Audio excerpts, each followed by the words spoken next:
un pasaje precioso. Josué capítulo 3. Yo le hallo mucho paralelo a Josué con este momento en el que estamos. Este momento de pasar de un año a otro. En el pasaje que tenemos delante, está iniciando el liderazgo Josué. Detrás había quedado ya el ministerio extraordinario de Moisés. Moisés es el libertador de Israel por excelencia. Fue este hombre que, dividido a su vida en 3 periodos de 40 años, podemos decir que en los primeros 40 él vivió como un hebreo siendo egipcio, en el modelo del imperio egipcio. Después pasó 40 años en el desierto, donde él no fue más que un pastor de ovejas. Allí se le reveló el Señor y lo envió a liberar a su pueblo Israel, y los próximos 40 años sucedió que él fue el ministro de Dios para liberar al pueblo y guiarlo hacia la tierra prometida. Swindoll tiene una biografía de Moisés que dice de esta manera: los primeros 40 años Moisés pensaba que era alguien. Los segundos 40 años él pensaba que no era nadie. Y en los terceros 40 años él comprendió lo que Dios podía hacer con un don nadie. Y esa es la historia de cada uno de nosotros. En un momento pensamos que podemos hacer muchas cosas para Dios, emprender muchas cosas para Dios y hacer muchas cosas, que sabemos mucho, que tenemos mucho talento, muchas experiencias, muchas habilidades, muchas ganas. Después llega una etapa en que nos damos cuenta que no sabemos lo suficiente, no podemos lo suficiente, nos falta la fuerza, las motivaciones, y pensamos que las promesas que un día creímos no se van a cumplir. Pero si en ese momento de quiebre nos volvemos al Señor, entonces de ese pedazo el Señor restaura y hace algo hermoso. Y al final le damos toda la gloria a Él, porque decimos: yo no sabía y Él me dio sabiduría. Yo no podía y Él me dio su poder. Yo no tenía y Él me proveyó. A Dios sea toda la gloria. Así pudiéramos resumir la vida de Moisés. Ahora hay un momento de transición en que el pueblo va a entrar a la tierra prometida bajo un nuevo liderazgo. Y es el liderazgo de Josué. Josué había sido el esclavo, el sirviente de Moisés. Y es algo precioso cómo Dios curte, prepara el carácter de Josué, siendo siervo, siendo humilde, para luego, con esa actitud humilde de siervo, hacer de él el líder de la nación. Porque en el modelo de Dios, los que son líderes son los que son siervos. Por eso el Señor, tocando el corazón de Pablo dice: yo soy apóstol de Jesucristo, pero soy siervo de Jesucristo. Hoy en día, en la jerga cristiana, en el vocabulario cristiano, ya la palabra siervo se ha convertido en un título. Este siervo de Dios, como encumbrando, como honrando. Y está bien hacerlo hasta cierta medida. Pero cuando nosotros hablamos de siervo, estamos hablando de esclavo, de sirviente. Sirviente. El que sirve a la mesa, el que lava los pies, el que hace las compras, que hace el trabajo, sirve después a la mesa, la persona come, después le recoge y al final del día él está comiendo. Descansando poco, pero entregado, consagrado al servicio. Y después de todo, el Señor dice: debes decir, siervo, inútil eres, porque lo que debías hacer, hiciste. No has hecho más, sino lo que tenía que hacer, hiciste. Entonces, aquí está Josué, que yo creo que él aprendió bajo el liderazgo de Moisés lo que es ser sirviente. Sirviente del pueblo de Dios, consagrado del pueblo de Dios, y sirviente de los propósitos de Dios, de no tener iniciativa más allá de lo que Dios le dice que haga. No añadir más a lo que Dios dijo, y tampoco quedarse corto a lo que el Señor le pide. Aquí tenemos un total siervo de Dios, consagrado, y tiene un gran desafío. Ahora, Salió él de Egipto, él llegó al borde de la frontera y cuando él pensaba que íbamos a poseer, Moisés le dice, ¿sabes qué? Yo no voy con ustedes, ahora te toca a ti. Y viene palabra de Dios a Josué y le dice, como estuve con Moisés, estaré también contigo. Y las obras que hice con Moisés, las haré contigo. Y las promesas que le di a Moisés, tú las vas a cumplir, tú las vas a recibir. Y aquí está el gran momento. Capítulo 3 de Josué. Está el gran momento en que del lado de acá está ya las dos tribus y media de Israel con parte de la posesión de la tierra prometida, pero queda mucho por conquistar. Queda mucho por poseer. Está toda la tierra delante de él. Y tiene el desafío del Jordán. Ahora, nosotros creo que en diciembre, hoy 29 de diciembre, si no me equivoco, si 29 de diciembre, estamos al borde del río Jordán. Para el fin de semana lo vamos a cruzar. Vamos a cruzar a un nuevo año. Vamos a cruzar a nuevas experiencias, a una nueva etapa, a un nuevo ciclo, a tener un nuevo comienzo. Y creo que lo que ellos experimentaron al lado acá de la ribera, debemos experimentarlo nosotros para que al cruzar al nuevo año veamos las maravillas de Dios. ¿Está preparado para recibir esa palabra? Bueno, en los primeros capítulos vemos una total dependencia de Dios. La palabra nos aclara que todo el contenido bíblico, la enseñanza fundamental es esta: dependemos de la gracia de Dios. No sabemos, no podemos, no tenemos lo suficiente para vivir al estándar de los desafíos, de los propósitos de Dios para nuestra vida. Y dependemos de Dios. Veniendo para acá, estaba hablando con Albertico, nos conocemos desde Cayo Arién, siendo él un adolescente, él vino a los pies de Cristo allá en la primera iglesia bautista de Cayo Arién. Y yo le decía, creo que si algo puedo compartirte contigo, resumiendo la mejor verdad que he aprendido viviendo aquí en los Estados Unidos es esta: dependo totalmente de Dios. Yo cometí un error, amado hermano, al venir a los Estados Unidos y que me introdujo en una crisis de fe. Y este fue mi pecado, Liz. Mi pecado es que llegando aquí a los Estados Unidos, yo dije en mi corazón, no voy a tener que vivir más por fe.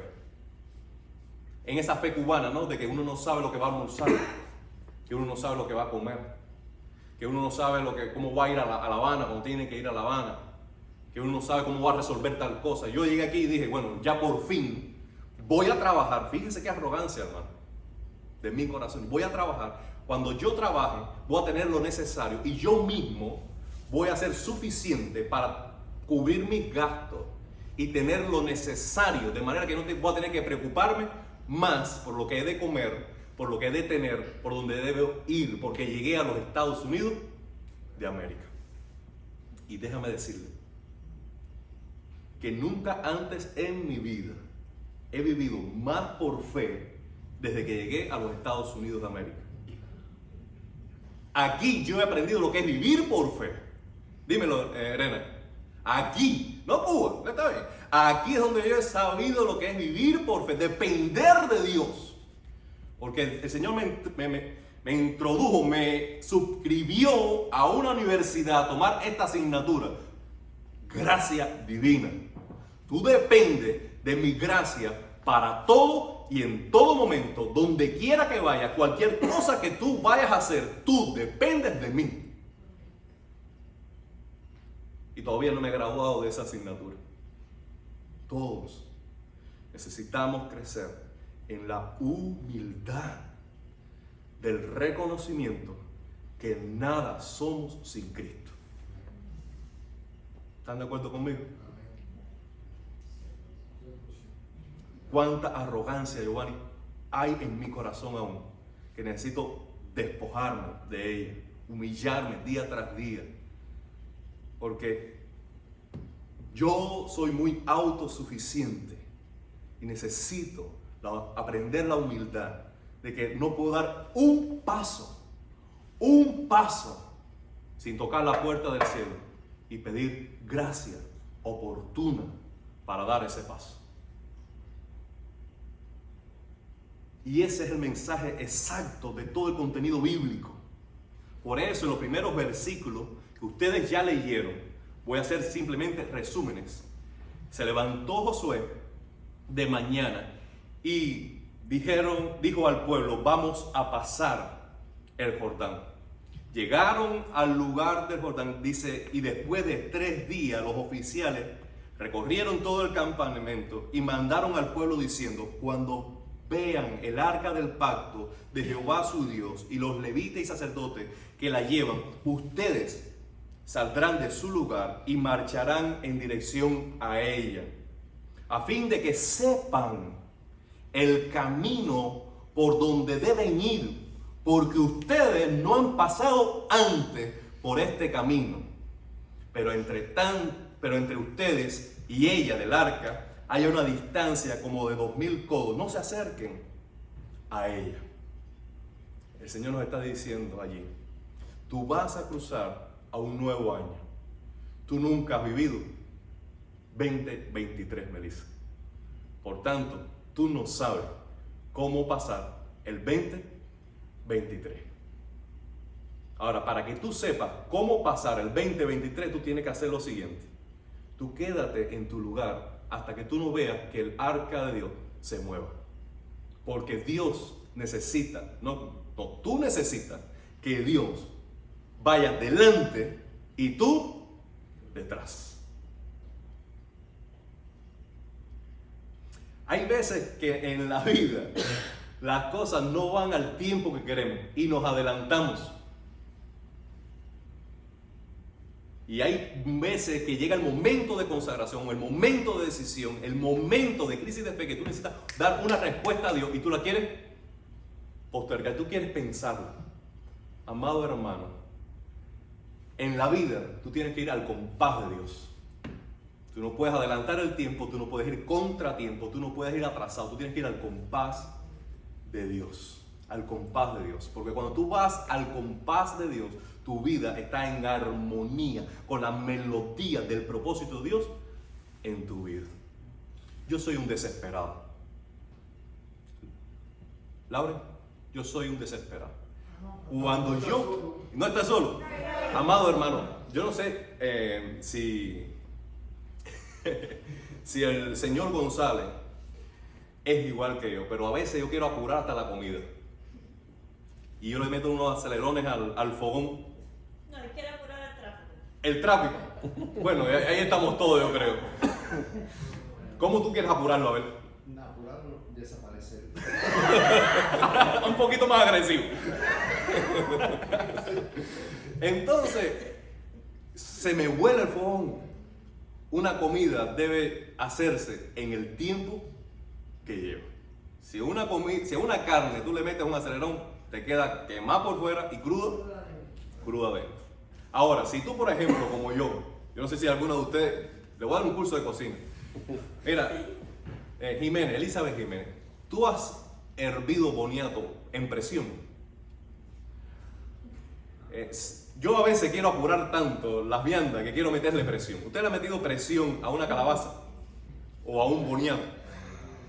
La primera vez que le metí presión a un boniato, ¿qué pasó? Un puré. Tuve que sacar el boniato con un colador. Metí el colador para sacar el boniato. Porque hay cosas que llevan su tiempo. No le des más, no le des menos. Llevan su tiempo para que resulten bien. Y tú tienes que moverte en el tiempo de Dios. Y Dios debe ir delante y tú debes ir detrás de Él. Eso es lo que nos dice aquí Josué. Ustedes, cuando vean que se mueve el arca, en la dirección que vaya el arca, vayan ustedes. Igualmente, en su vida, cuando llegue un momento de intercesión, un momento decisivo, donde hay una encrucijada en el camino, detente, lee la Biblia, por donde el Señor marque el rumbo, cáele atrás, porque la voluntad de Dios siempre es buena, siempre es agradable y siempre es perfecta. Recuerda que tú nunca has cruzado por ahí, que tú nunca has estado en esa tierra, tú nunca has estado en ese año, tú nunca has vivido el 2023, pero el Señor es el eterno Dios, que Él conoce todas las cosas y Él ha trazado el camino para ti. Él sí sabe. Síguelo a Él. Follow Him. Siempre síguelo a Él. La segunda verdad, segunda palabra clave es esta: consagración. Consagración. Dependencia, consagración. Por eso dice en el versículo 5, Josué dijo al pueblo: santificaos, porque Jehová hará maravillas entre ustedes. Creo que la Nueva Versión Internacional dice: consagraos, conságrense. En el versículo anterior, en el versículo 4, él está diciendo: cuando ustedes vayan a seguir el arca, que haya 2000 codos entre tú y el arca. Allí que estaba marcando Dios. Dime, Robert, ¿qué estaba marcando? Una distancia. Esa distancia es separación. Dios es santo, es decir, el arca representaba la presencia de Dios. Dios es santo y tú debes separarte de Él, respetar esa santidad, porque la palabra santidad tiene esa acepción de estar apartado, de estar separado. Muy bien, es Dios representado en el arca, su presencia está separado del pueblo. Ahora, nosotros que pertenecemos a Dios, comparado con todas las naciones del mundo, estamos también como separados, apartados para Dios. Por eso cuando en Éxodo capítulo del 20 en adelante empieza a darse las leyes de cómo construir el tabernáculo y lo que estaba dentro del tabernáculo, cada utensilio, por muy común y sencillo que estuviese en el templo, dice: esto es santo, apartado para Dios. Ese cuchillo que era el mismo, quizás con el mismo material que el que yo tenía en la casa, el de mi casa es común, el que está en la casa de Dios es santo. El mantel puede ser de la misma tela que yo tengo en mi casa, el de mi casa es común, pero el mantel que estaba en la mesa de proposición, ese era santo. Ahora, todo el pueblo de Israel tenía perfumes, pero los perfumes que usaban en la casa de Dios, ese era perfume santo. Y la manera en que se hacía ese perfume, nadie tenía el derecho de replicarlo en casa. Asimismo, el aceite para alumbrar y todas las cosas que había en el templo era santo. ¿Qué es lo que lo hacía santo? Estar separado para un uso divino, para Dios. Ahora, cuando Dios nos dice: santifíquense, conságrense, ¿qué está diciendo? Apártate de todo lo que es pecado, todo lo que es banal, de todo lo que es carnal, apártate de toda inmundicia de este mundo, apártate, sepárate para el uso de Dios. En Timoteo capítulo 2, si no me equivoco, dice Pablo: en una casa grande hay de todo tipo de utensilios. Hay utensilios para usos viles y hay otros utensilios para usos honrosos. Si tú te santificas, serás un instrumento útil de honra para el Señor. Ahora, la condición de que Dios te tome en sus manos y haga maravillas a través de ti es que tú te separes del pecado. Dice aquí: santifícate, porque mañana el Señor hará maravillas contigo. Amado hermano, tú quieres que en el 2023 Dios haga maravillas a través de ti, a través de tus palabras, tus acciones, tus relaciones, tus habilidades, tus carreras, tu profesión. Tú quieres que Dios obre a plenitud a través del torrente de su gracia, fluya a través de ti. Santifícate. santifica tus pensamientos, santifica tu visión, lo que tú ves, santifica tus palabras, santifica tu tiempo, santifica tu cuerpo, tu agenda, tu matrimonio, tu noviazgo. Santifica tu tiempo, en lo que invierte el tiempo, santifícate, para que tú veas que Dios entonces hará maravillas contigo. En casa, nosotros tenemos un trapo de cocina que lo usamos para todo. Y un trapo de cocina cae en desgracia, Javier, cuando se ensucia por primera vez. Ya uno dice, va, está sucio. El anhelo tira al piso, le seca cualquier cosa al piso y praca. ¿Por qué? Porque ya está sucio. Ahora, mientras algo se mantiene limpio, ¿qué pasa uno? Uno puede usarlo para algo honroso.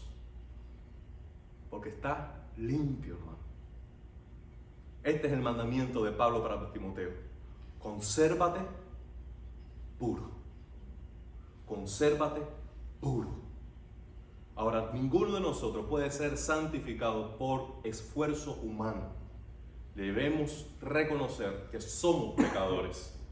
Aún en la vida cristiana, quebrantamos la ley de Dios. ¿Y qué necesitamos? Todo, gracia. ¿Dónde está esa gracia que perdona, que restaura, que reconcilia y que santifica? En la cruz de Cristo. Para santificarnos debemos creer en la bondad del perdón libre de Dios para todo aquel que cree en su amor.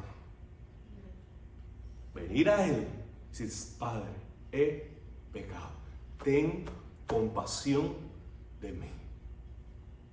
Y cuando Él perdona el pecado, tú debes creer que Él dice la verdad. Que Él dijo, si confiesas tus pecados, Él es fiel y justo para perdonar tus pecados y limpiarte de toda maldad. Él es fiel para guardar su palabra y es justo para no cargarte a ti el precio de tu pecado, porque ya se lo cobró a Cristo en la cruz. Él no cobra doble una condena. Ya tu cuenta ha sido saldada porque Cristo pagó por ti en la cruz. Y como Él es fiel, como Él es justo, Él va a concederte a ti la justicia, el perdón que Cristo pagó por ti en la cruz. Tú nada más tienes que venir confesando tu pecado. Ahora, una vez que recibe el perdón, créelo, libérate de la culpa, no te sigas flagelando, porque ya dijo Dios, está perdonado. Ahora, ¿qué necesitamos? Crecer en la gracia. ¿Cómo crecemos en la gracia? Dedicándonos a la palabra de Dios, renovando nuestra mente con la ley de Dios y dejando que esa ley de Dios sature todo nuestro ser. Yo se lo he dicho otras veces a mis amigos los jóvenes. No puedo simplemente tener un bocado de la palabra de Dios. Yo tengo que hartarme, al buen cubano, de la palabra de Dios. Yo tengo que meterme un atracón de la palabra de Dios. Yo tengo que estar harto de la palabra de Dios. Porque si yo, Darwin, me descuido de la palabra de Dios, si yo no me saturo de la palabra de Dios, yo me muevo fácilmente de Cristo. Esa es mi experiencia, hermano. Yo no puedo simplemente leer un versículo o leer un capítulo. No, yo tengo que estar escuchándolo, buscándolo. Tengo un tiempo, lo escucho. Me levanto por la madrugada, leo. Tengo que estar dedicado, consagrado. Mi corazón tiene que estar inclinado procurando la ley de Dios, porque cuando abunda la ley de Dios en mi vida, mi mente no está pensando en banalidades. Mi corazón está cautivo por la ley de Dios. Mi conciencia se deleita en la ley de Dios. Mi alma se abre a la plenitud de Dios y hay adoración en mi interior. Pero cuando no hay abundancia de palabra en mi corazón, lo que hay es abundancia de Darwin. Y lo que sale de mí no es agradable a Dios, ni a Liané, ni a ninguna persona que esté cerca. Porque es pura humanidad, pura carnalidad, pecado. Yo sin Cristo no soy nadie. No soy nadie. Y no es simplemente palabra, es realidad. No soy nadie. Si yo descuido mi vida un tantico así, ese tantico es rellenado por algo que no es de Dios. Por tanto, para crecer en esa santidad, voy a la gracia de Dios y crezco en el conocimiento de su palabra, para que abunde esa palabra en mi corazón. Algo interesante de este versículo es: santifícate hoy, porque mañana haré maravilla. ¿Por qué? Porque el proceso de santidad no es instantáneo. No es porque tú digas una oración, no es porque tú digas una palabra, no es porque te pasaron un pañito o porque alguien oró por ti, porque se cayó polvitos mágicos arriba. No, no es por eso. La santificación es un proceso de renuncia del pecado, de meditación en la ley, de consideración de la voluntad, de lamento. Es un proceso. Es un proceso. Por eso el Señor dice: tú quieres que para 2023 yo haga maravilla contigo, empieza a santificarte hoy. Ven a mí por gracia y comienza a crecer en la gracia, en la dependencia mía, para que cuando entres yo pueda hacer contigo algo bueno. ¿Tú quieres que Dios haga contigo lindo? Empieza a santificarte hoy. La tercera palabra es esta: liderazgo. Primera, dependencia. Segundo, consagración. Tercera, liderazgo. Liderazgo. Todos necesitamos liderazgo. Todos. De una esfera u otra, de una manera u otra, pero todos necesitamos liderazgo. Amado hermano, Dios ha puesto líderes en la iglesia para tu bien. Dios ha puesto líderes en tu familia para tu bien. Dios ha puesto gente madura alrededor tuyo o accesible de alguna manera para tu bien. Dios ha dado autoridad al liderazgo espiritual para tu bien. Porque ya dijimos al principio que ese liderazgo tiene autoridad de Dios, no para señorearse de la gente, sino para servir. Por tanto, nosotros tenemos que reconciliarnos con esta palabra: sujeción. ¿Puedes decirla? Sujeción. No es una mala palabra, no es una palabra indigna, no es pecado, es un regalo de Dios. Sujeción, porque yo necesito liderazgo. Yo necesito tener a alguien por encima de mí a quien rendirle cuenta. Darwin lo necesita y lo tengo. Tengo personas que yo puedo llamar y de rendirle cuenta y decir: estoy haciendo así, me está pasando esto, o en esta situación que debo hacer. Yo me pongo voluntariamente me pongo bajo la autoridad de alguien para escuchar su consejo, para recibir su reprensión, porque lo necesito. Si alguien no está sujeto a otra persona en el espíritu, no anda saludablemente. El único que no quiere tener a nadie arriba es el diablo. Porque aún los demonios se sujetan a Satanás. Y es curioso que Satanás viene a nosotros y dice: no te sujetes a Dios, por tanto no te sujeta a ninguna autoridad puesta por Dios. Pero si tú haces caso a esa sugerencia satánica, ¿a quién te está sujetando? A él. Miren cómo Satanás se acerca a Cristo y le dice: ¿sabes qué? Le mostró todos los reinos del mundo. Le dijo: pueden ser tuyos. No adores a Dios. Yo te los puedo dar. No honres a Dios, no obedezca a Dios. Yo te los voy a dar. ¿Con qué condición? Póstrate y adórame a mí. Qué irónico, ¿verdad? Amado hermano, el sujetarnos a alguien no es opcional. Lo vas a hacer, quiera o no quiera. Pero tienes la oportunidad de voluntariamente sujetarte a quien debe sujetarte para el bien de tu alma. En este caso voy a mencionar, primero, sobre todo, sujetarte a Dios, que Dios ejerza liderazgo sobre tu vida. Si tú eres esposa, tú debes sujetarte a tu esposo y obedecer a tu esposo, porque él, con la palabra de Dios, debe ejercer liderazgo espiritual para tu vida. Y si tú eres hijo o eres una hija, tú necesitas voluntariamente sujetarte a papá y a mamá, porque el liderazgo de ellos es para el bien de tu vida. Y si tú tienes maestros y tienes pastores y tienes diáconos y tienes líderes en la iglesia, tú debes sujetarte a ellos, porque ellos están puestos allí para el bien de tu alma. Y qué lindo cuando nadie, empezando por el pastor, no se cree nada de sí mismo más de lo que debe. Yo creo que, déjame decir, la más bella de las virtudes cristianas es la humildad. Porque es el brillo de todas las otras. Tú puedes decir que tiene amor, pero si estás orgulloso de tu amor, tú puedes hacer sacrificio, pero si después estás orgulloso de haber hecho esos sacrificios, entonces esa humildad debe caracterizar a la cristiandad, a nosotros debe caracterizarnos para sujetarnos los unos a los otros en amor. Liderazgo. Necesitamos liderazgo. Ahora, ese liderazgo, ¿cómo debe ser? Bueno, ese liderazgo debe tomar en todo la iniciativa y ser ejemplo de dar primero lo que espera de los demás. Dice el versículo 6. Habló Josué a los sacerdotes diciendo: toma el arca del pacto, pasad delante del pueblo. Y ellos tomaron el arca del pacto y fueron delante del pueblo. El liderazgo necesita ir delante. Si nosotros decimos vamos a predicar el evangelio, los primeros que deben estar predicando el evangelio en las calles son los líderes.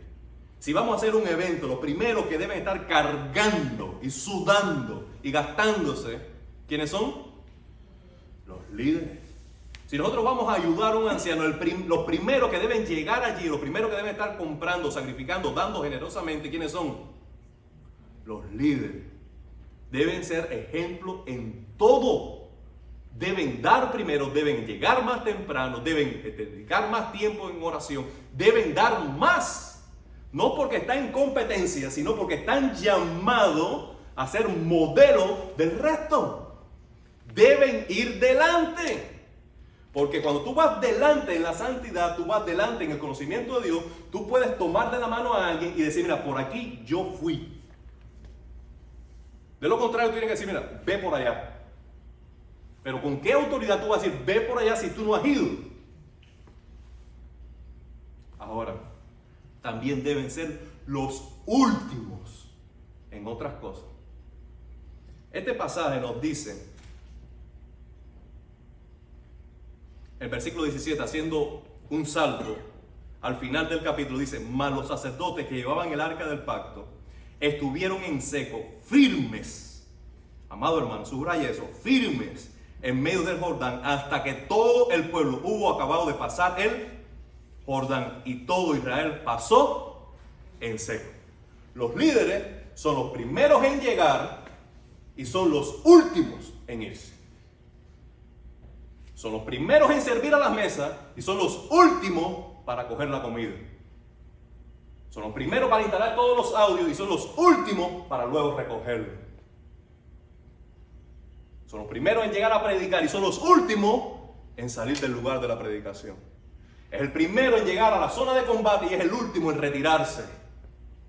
Eso es liderazgo cristiano. Lo demás es pacotilla. No respete a nadie, no siga a nadie que no cumpla ese modelo cristiano. De ser el primero en lo que debe ser ejemplo y ser el último en cuanto a privilegios y oportunidades. Mano, estamos hastiados ya de oportunistas, de falsantes, de hipócritas, de lo que usan el reino de Dios para su beneficio personal. Aquí se viene a servir, aquí se viene a sacrificarse, aquí se viene a gastarse, aquí se viene a sembrarse uno, a poner el corazón o no poner nada. Yo lo quiero todo, Dios lo quiere todo, o no quiero nada. Porque cuando tú presentas tu cuerpo como un sacrificio vivo, el holocausto es del todo quemado. ¿Me siguen? Si no, no es sacrificio. No, te voy a traer, pero déjame el pernilito afuera, porque con el pernilito tengo otros planes. No. Cuando tú entregas el sacrificio es del todo quemado. Holocausto, sacrificio santo para Dios, del todo quemado. Es para Dios. Presentaos vosotros mismos como un sacrificio vivo, santo y agradable Amado hermano, déjame decirle esto con la confianza que tenemos en Cristo. ¿Me permite? No tenemos lugar en la iglesia de Dios para flojos, afeminados y blandos. Esto incluye a hombres y a mujeres. La iglesia de Dios es de soldados de Jesucristo, que no le temen al diablo, no le temen al mundo, no le temen a los sacrificios, no le temen al calor, no le temen al demonio, no le temen a nadie, solo a Dios y solo a Dios. ¿Entiende? Si usted viene aquí con flojera, que yo quiero servir a Dios y que no quiero cargar bafle, aquí no hay lugar para ti.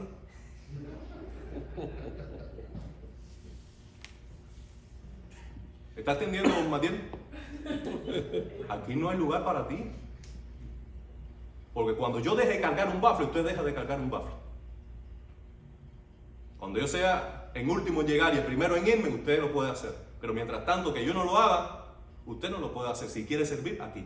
Porque yo creo que servir en Miami City Church, en MCC, es un privilegio de Dios. Eso es lo que yo creo. Hayamos aquí 10, seamos aquí 12, seamos aquí 7. Para mí es un privilegio santo servir aquí en este grupo pequeño. Y si tú lo ves como privilegio, no hay lugar para ti. Ahora, si tú lo ves como un privilegio, tú vas a estar dispuesto ¿a qué? A sacrificarte. Porque lo que tú aprecias, tú lo valoras, tú lo cuidas y tú inviertes, tú te desgastas. ¿Por qué? Porque lo amas. Porque lo amas. Eso es lo que el Señor está pidiendo a esos sacerdotes. ¿Tú quieres ser sacerdote? Ve de primero, aguanta el arca, quédate ahí parado hasta que los miles y miles y miles de israelitas pasen en seco, se pongan cómodos, estén tomando fresco del otro lado y tú te dejas allí con el arca de Dios porque Dios te ha llamado para sostener su presencia y estar firmes, firmes, firmes en medio del servicio al pueblo de Dios. Luego, toma aire, cruza tú y encontrarás descanso. Porque los sacerdotes durante todo este tiempo tenían este trabajo. Eran unos maleteros. ¿Qué quiere decir eso? Que cargaban las maletas del arca de Dios. Llegaban, armaban el tabernáculo, el sacrificio, hacían el sacrificio, el pueblo venía, el pueblo se iba, pero ¿qué hacían los levitas, los sacerdotes? Enrollar el cablecito, las maleticas, los utensilios, cuidado con eso, que no se rompa, que esto es santo, cuidado que tropieza aquí. Entonces, después de todo eso, recoger todo aquello, cuando la nube se mueve, tenemos que movernos, que gente a dirección, caballero. No, que es de noche, no se puede mover. No, Dios ha dicho que hay que seguirlo, sea de noche. Si Él quiere caminar de noche y dormir de día, hay de ti si tú no quieres seguir el ritmo. Y cuando los sacerdotes se movían en dirección a Dios, el pueblo decía, su madre, a seguirlo.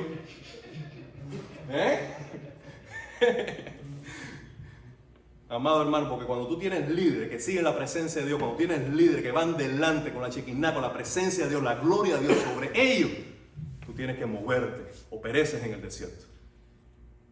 El que tenga oídos para oír, oiga, porque creo que esto es palabra de Dios. ¿Está allí? ¿Está allí? Y lo voy a dejar ahí. Tengo 2 palabras más, pero será para otro momento, hermano. Será para otro momento. ¿Cuánto dan gloria a Dios? Bueno, hay más para el domingo. Hay más para el domingo. El domingo vamos a predicar de esa palabra de Moisés. Señor, muéstrame tu gloria. Señor, si tu presencia no va a ir conmigo, no nos saques de este lugar. Padre, gracias. Gracias, Dios, porque aquí tú has estado. Nosotros nos hemos deleitado y tú nos has bendecido. Padre, que nuestra alma pueda seguir deleitándose en lo que es espiritual, gustando, deleitándose, Señor, por lo que es el pan de vida. Ayúdanos a venir el domingo acompañados con amigos, con familiares, buscando una nueva bendición para un nuevo año. En el nombre de Jesús. Amén.